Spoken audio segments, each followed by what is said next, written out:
Primary cause of individual differences in children is, बच्चों में व्यक्तिगत विभिन्नताओं का प्रमुख कारण क्या है, यानी हम इंडिविजुअल्स डिफरेंट क्यों हैं। आप कई हजार में लोग हैं, है ना, या आपके भाई बहन भी होंगे घर में, क्या सब एक जैसे हैं? नहीं है। अपने इंटरेस्ट, किसी को किसी स्पोर्ट में इंटरेस्ट हो सकता है, किसी को किसी काम में इंटरेस्ट हो सकता है, किसी को ड्राइंग में इंटरेस्ट होगा, किसी को डांसिंग में इंटरेस्ट होगा, किसी को गेमिंग में इंटरेस्ट होगा, किसी को साइकिलिंग में इंटरेस्ट होगा। यानी सबके इंटरेस्ट यानी सबकी रुचियां भिन्न होती हैं, सबके एप्टीट्यूड यानी किस क्षेत्र में कौन अच्छा कर सकता है वो अलग होगा। इसके अलावा एटीट्यूड, सबका नजरिया डिफरेंट होगा, एज का भी अंतर होता है, इंटेलिजेंस के लेवल का भी अंतर होता है। तो ये सारे अंतरों के बावजूद दिखने में भी हम सभी सेम नहीं होते, है ना। तो ये सारे अंतर हमें पाए जाते हैं, इसी को इंडिविजुअल डिफरेंस कहते हैं कि लोग इंडिविजुअल्स डिफरेंट होते हैं, व्यक्ति जो है विभिन्न होते हैं, नहीं तो सब रॉबोट्स हो जाएंगे अगर सब एक जैसे हो जाएंगे तो, है ना। तो ओनली भाई एक जैसे क्या होते हैं, एक जैसा फोन होता है कि आप सेम मॉडल ले आए दुकान से तो सारे एक जैसे चलेंगे बिल्कुल, लेकिन इंडिविजुअल्स में ऐसा नहीं है संभव। ठीक, तो इंडिविजुअल डिफरेंसेस का प्राइमरी कॉज क्या है, मुख्य कारण क्या है? ओनली जेनेटिक मेकअप, सिर्फ जीन्स की वजह से अलग हैं हम, हमारी सिर्फ हेरिडिटी की वजह से अलग हैं। ऐसा नहीं है जो जुड़वा बच्चे जिनकी हेरिडिटी में बहुत सिमिलैरिटी भी है उनमें भी अंतर पाए जाएंगे। तो जेनेटिक मेकअप तो होता ही है अलग, लेकिन सिर्फ जेनेटिक मेकअप नहीं है इसका कारण, इसका कारण एनवायरमेंट भी है ना। Only the child rearing style, यानी सिर्फ पेरेंटिंग स्टाइल जी नहीं। Complex interplay of heredity and environment, जो व्यक्ति है, डेवलपमेंट क्या है, प्रोडक्ट है, ऐसा वुडवर्थ कहते हैं। Development is the product of heredity and environment, यानी कि वातावरण और आनुवंशिकता का गुणनफल है। इन दोनों के बीच में जो जटिल या परस्पर अंतःक्रिया हो रही होती है कि आपको जो हेरिडिटी से मिला है और आपको जो एनवायरमेंट मिला है। हेरिडिटी से आपके अंदर क्षमता थी कि आपके माता पिता स्पोर्ट्स पर्सन थे, तो आपकी हेरिडिटी बहुत बेटर है स्पोर्ट्स में अच्छा करने के लिए, शारीरिक क्षमता आपकी ज्यादा है। लेकिन अगर आपको ट्रेनिंग नहीं मिली तो आप अच्छे स्पोर्ट्स पर्सन नहीं बन पाएंगे, या फिर वाइस वर्सा इसका हो सकता है। ठीक, तो only the physical environment of the child जी नहीं, साइकोलॉजिकल एनवायरमेंट भी उतना ही महत्वपूर्ण है। तो C option is the right answer. आगे बढ़ेंगे, सोशलाइजेशन इज अभी आसान सा सवाल है कि सामाजिकरण क्या है। एक लीनियर और फिक्स्ड प्रोसेस है, एक रेखिक प्रोसेस है, फिर ये होगा फिर ये होगा, और फिक्स्ड है बिल्कुल, है ना।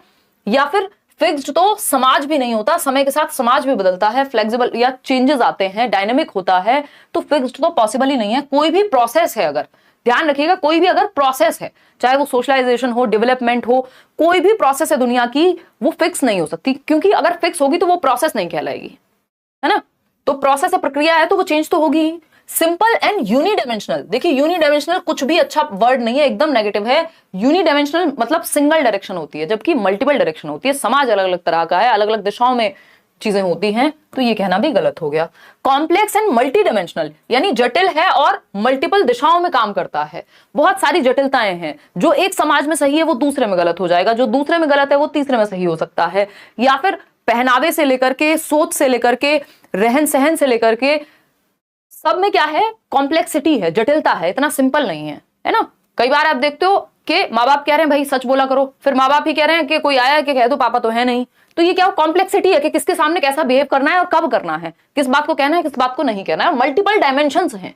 समाज में भी परिवर्तन आते हैं, भाषा में भी परिवर्तन आएगा, समाज में पहनावे में परिवर्तन आएगा, जो चीजें सही थी वो पहले गलत थी, वो सब चेंजेस भी होंगे। तो मल्टीपल डायमेंशंस है और कॉम्प्लेक्स है, जटिल है, ठीक है ना।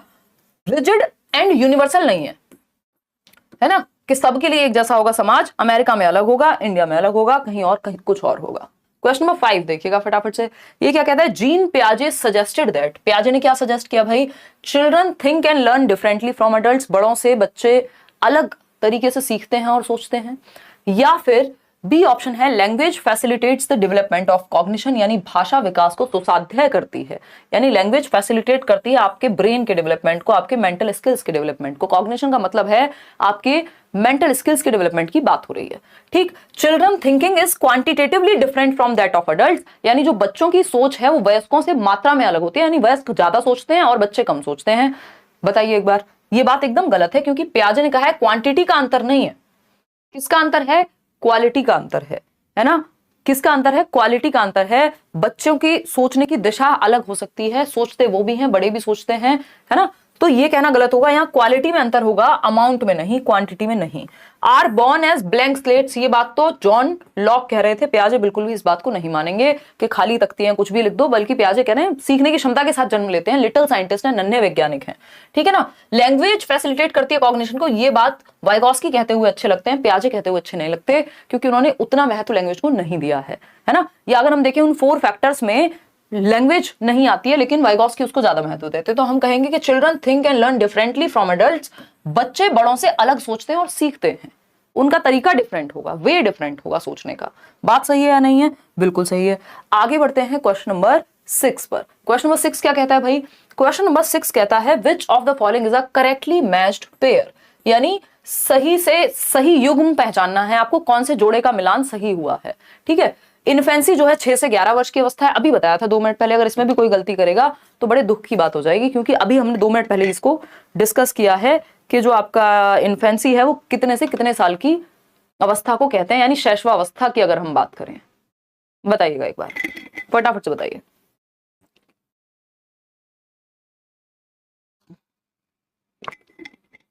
ये सीडीपी की आपकी फाइनल प्रैक्टिस है, इसके बाद हम मैराथन करेंगे।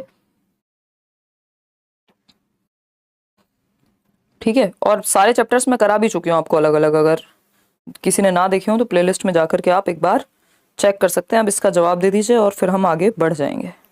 बताइएगा एक बार, फटाफट से बताइएगा, फिर हम आगे बढ़ेंगे। सी ऑप्शन 71% लोग कह रहे हैं which of the following is a correctly matched pair. Infancy यानी शिशु अवस्था क्या है? 6 से 11 वर्ष। जी नहीं, ये क्या होती है? जन्म से 2 वर्ष होती है। ठीक, मिडिल चाइल्डहुड 2 से 6, ये तो उल्टा कर दिया इन्होंने। 2 से 6 अर्ली चाइल्डहुड होता है, और आपको पता है मिडिल चाइल्डहुड लेटर चाइल्डहुड का ही एक तरह से दूसरा स्वरूप है। तो इसको 6 से कहीं या 5 से शुरू करते तो समझ आता। फॉर्मल ऑपरेशनल स्टेज 11 साल के बाद आती है, ये प्याजे कहते हैं, एकदम बात सही है। अमूर्त संक्रियात्मक अवस्था 11 से अधिक वर्ष की उम्र की अवस्था है, वो जो प्याजे की स्टेज है ना, SPCF, sensory motor, pre operational, concrete operational और formal operational. Some people can't focus से हम याद रखते हैं। ठीक है जी। अगर हम बात करें प्री ऑपरेशनल स्टेज की, तो ये जन्म से 2 वर्ष नहीं होती, 2 से 7 वर्ष होती है, पूर्व संक्रियात्मक अवस्था। तो ये भी गलत हो गया। C option is the only right answer over here.